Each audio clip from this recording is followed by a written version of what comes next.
40 या 50 साल बाद वर्ल्ड वॉर 3 जैसी सिचुएशन हो जाएगी और दुश्मन कंट्रीज आपस में दोस्त हो जाएंगे। मैं कोट करूंगी, चाइना और इंडिया दो बड़े मुल्क और एक दूसरे के साथ इनकी राइवलरी चलती रहती है। गलवान पे देख लें, तिब्बत पे देख लें, और ये 7 सिस्टर स्टेट जिसको चाइना क्लेम करता है। लेकिन अब वो अपने आउटस्टैंडिंग इशू को जो है सोल्व करते दिखाई देते हैं। और 2007 के बाद नरेंद्र मोदी का वहाँ जाना चाइना में और जो मुस्कुराहट से वो वॉक कर रहे हैं, उसके ऊपर भी लोग तबसरे कर रहे हैं कि नहीं नहीं नहीं, ये पब्लिसिटी गेन के लिए नहीं है। ये जो हम प्रिडिक्ट करते थे कि वर्ल्ड ऑर्डर में चेंज आएगा, ये वही इरा स्टार्ट हो चुका है।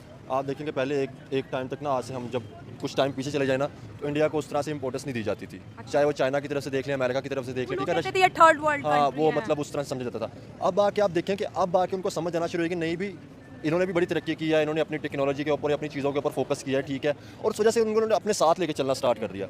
अब मैं सही बात बताऊँ ना, तो इस टाइम चाइना को, रशिया को या बाकी मुल्कों को ना समझ आना शुरू हो गया कि हम जो आपस में हमारी दुश्मनी थी ना, हम आपस में नहीं दुश्मन थे, हमारा दुश्मन कोई और था।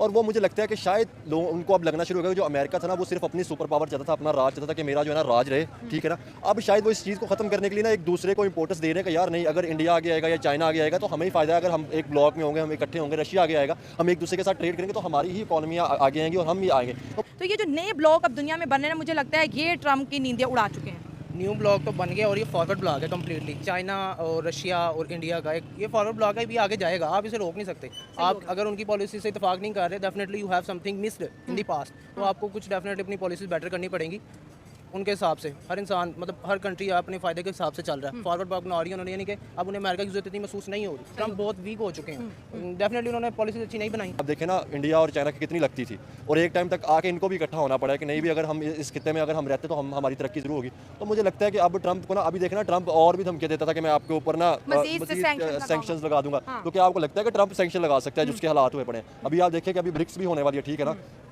तो मुझे लगता है कि इस टाइम ना हमें अब नज़र आएगा कि ये जो 1-2 साल आने वाले हैं, इसमें हमें नज़र आएगा कि डॉलर जो है ना वो भी गिरेगा, ठीक है।